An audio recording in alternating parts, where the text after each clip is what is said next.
ডিমের ডিম বানাবার জন্যে শুকনো লঙ্কা, জিরা আর রসুনকে আমি কাঠকোলা একটু ভেজে দেবো। ছোটো 7টা ডিম নিয়েছি, সিদ্ধ করেছি ভালো করে, আর আলু সেদ্ধ করেছি। দেখো খিচুড়ি কিন্তু আমার হয়ে গেছে।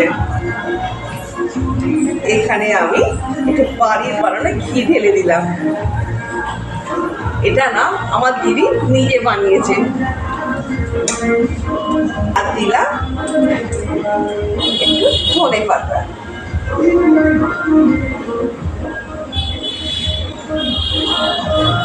আমি এখানে এই মশলাটা এখানে ঢেলে দিলাম আলুতে। এগুলোকে এইভাবে কেটেছি।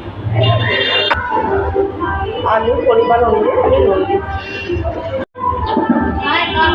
এখানে আমি তেল দিচ্ছি,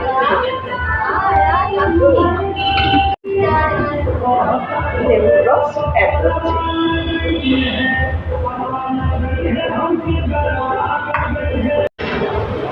আর দেব ধনে পাতা।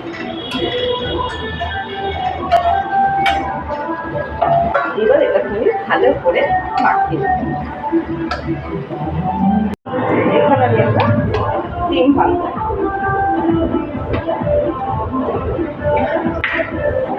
আর এখানে একটু কর্নফ্লাওয়ার দিচ্ছি, নুন দিচ্ছি। আমি এসে একটু বিস্কিট করবো।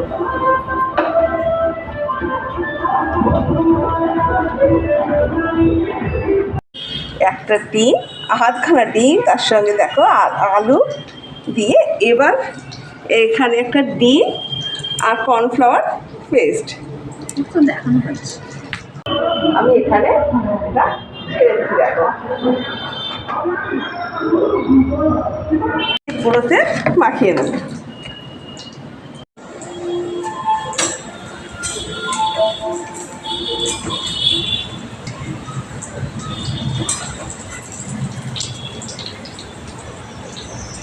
হ্যালো, আজকে বর্ষার দিনে আমার নাম শুনবে, দেখবে তো ওদের ইচ্ছা করবে।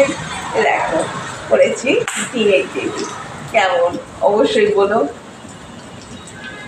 আর খিচুড়ি খাবে কি? তাহলে চলে এসো, সবার নিমন্ত্রণ রইল।